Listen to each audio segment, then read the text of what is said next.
Terima kasih pimpinan dan anggota Komisi 3, rekan-rekan sekalian, Pak Menko Polhukam, ex officio Ketua Kompolnas dan jajaran, rekan-rekan Komnas HAM, LPSK beserta jajaran.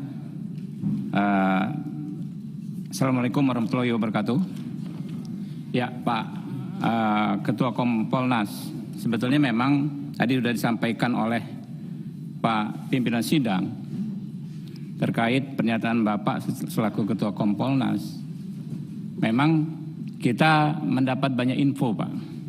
Misalnya ketika Bapak menginformasikan akan ada tersangka baru sekian, itu Pak Ketua Kompolnas yang mendapat yang pertama. Lalu terkait motif, ya, saya pikir tiap hari kita juga mendengar motif tindak pidana. Ini ada nih, pembunuhan waria di Sulawesi, motifnya ini, pembunuhan istri di Sumatera, motifnya ini. Pak Ketua Kompolnas, saya nggak mengerti apakah karena kedudukannya bisa mendapatkan informasi tentang penyidikan lebih dahulu, mengatakan telah mendapat bocoran soal motif. Tentu kita nggak ingin detail-detail, Pak. Tapi motif ini pertanyaan, Pak. Ini yang membuat orang spekulasi semua. Ribut se-Indonesia ini karena motif, Pak. Motif inilah yang dia bilang sempat tembak-menembak atau ditembak, pelecehan atau apa segala macam. Nah saya pikir Pak, ya tanggung Pak, dibuka saja. Kalau memang Pak Ketua Kompolnas mendapatkan info ya soal motif mendapat bocoran tersebut. Jadi jangan justru ditambah bumbu. Ini konsumsi orang dewasa dan lain sebagainya, bikin orang curious, Pak. Padahal nggak terjawab sampai sekarang. Tentu saya ini akan menanyakan ke Pak Kapolri nanti di hari Rabu, Pak Ketua Kompolnas. Nah lalu Pak Ketua Kompolnas, masih terkait masalah ini, saya juga mendapatkan informasi di media Pak Ketua Kompolnas mengatakan soal kerajaan Sambo. Dikatakan sangat berkuasa seperti Mabes dalam Mabes. Saya juga minta mohon didetailkan Pak, di luar konteks peristiwa pidana ini, ya, di luar konteks obstruction of justice yang sudah menjadi perkara, seperti apa kelompok itu, bagaimana kekuasaannya, sewenang-wenangkah memindah orang, memecat orang, atau intervensi perkara. Nah itu minta tolong didetailkan. Dan apakah sebelum masalah pembunuhan ini mencuat, Kompolnas sudah ada informasi soal itu? Dan apa yang dilakukan Kompolnas selaku pengawas eksternal? Mungkin itu, terima kasih. Pak Mahfud silakan jawab dulu Pak Mahfud. Terima kasih Pak Habibur Rahman. Soal motif itu saya tidak pernah bilang saya mendapat bocoran.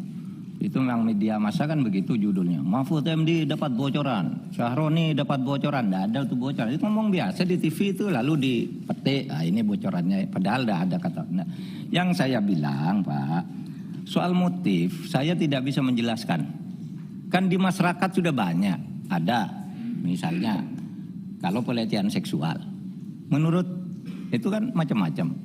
Ada yang sudah di koran ya. Cinta sekian. Ada katanya perkosaan di Magelang. Nah, itu banyak sekali. Biar nanti polisi yang mengkonstruksi lah mana yang benar, mana yang tidak. Gitu aja. Saya tidak pernah mendapat bocoran tentang itu, bicara soal bocoran. Kemudian yang pertama itu apa tadi? Yang kedua soal motif. Lalu yang ketiga soal gini. Kalau kerajaan Sambo itu, saya melihat dari apa yang saya katakan, psikostruktural atau psikohierarkis. Jadi ini masukan-masukan yang diterima oleh Kompolnas, oleh para senior Polri, mantan Kapolri dan sebagainya datang, Pak, ini terlalu besar tuh kekuasaannya.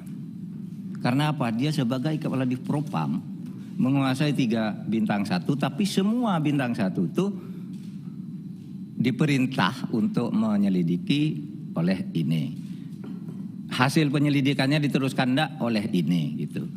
Lalu nanti kalau sudah diselidiki pemeriksaannya oleh ini, persetujuan ini. Apakah ini hukuman juga ini juga yang menentukan. Sehingga itu ada usul resmi dan itu nanti saya sampaikan secara resmi.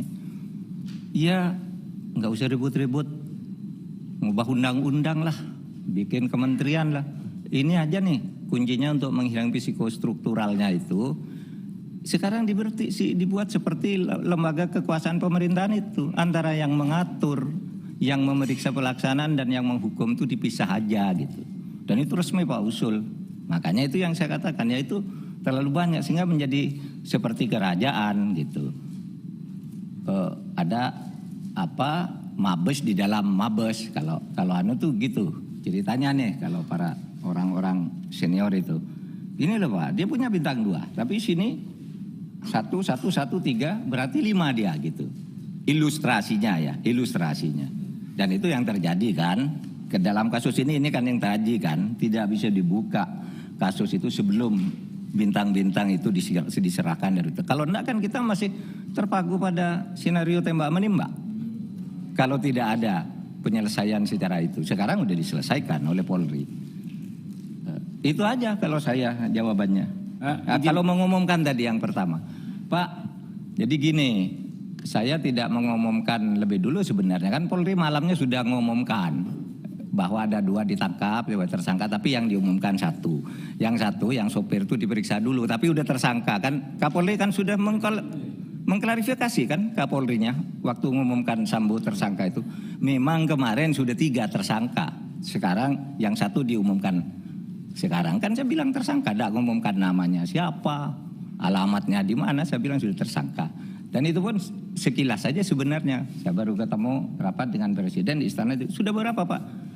Udahlah, sudah serahkan Polri aja tersangkanya. Udah berapa? 3. Terus saya masuk mobil cuma bilang 3 aja.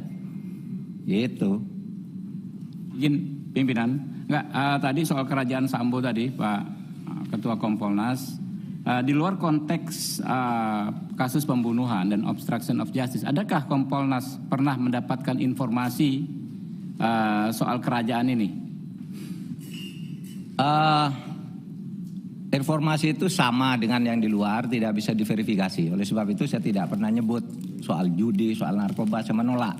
Itu kan sama dengan yang chat yang di luar itu. Kita kan Polmas nggak pernah bicara itu dan selalu menolak, karena itu kita tidak punya buktinya. Biar diselesaikan sendiri di dalam. Dari kasus inilah bisa disimpulkan oleh Kompolnas yang soal kerajaan itu di kasus ini, khusus di kasus ini. Iya, khusus di kasus Brigadir Joshua. Terima kasih. Karena tidak bisa meriksa kita Pak. Sebelum kita minta pindah dulu, baru ngaku kan sudah dipindah. Di kasus ini maksud saya gini loh satunya Pak. Ngaku. Kan memang ini dia, kan saya dapat banyak diagram nih Pak sekarang, berbagai macam diagram. Ya. Saya tidak pernah. Ini segala macam yang ingin kami dalami selaku Komisi 3 Pak Mahfud adalah apakah di luar masalah ini ada masalah yang lebih besar, gitu kan? Apakah Kompolnas sudah mendeteksinya di luar kasus pembunuhan dan obstruction of justice ini, soal mabes dalam mabes, soal kerajaan ini? Mungkin itu Pak. Ya, yang dibicarakan secara resmi di Kompolnas belum ada, cuma ini. Kalau saya harus informasikan di sini harus rapat dulu. Oke. Terima kasih Pak Ketua Kompolnas.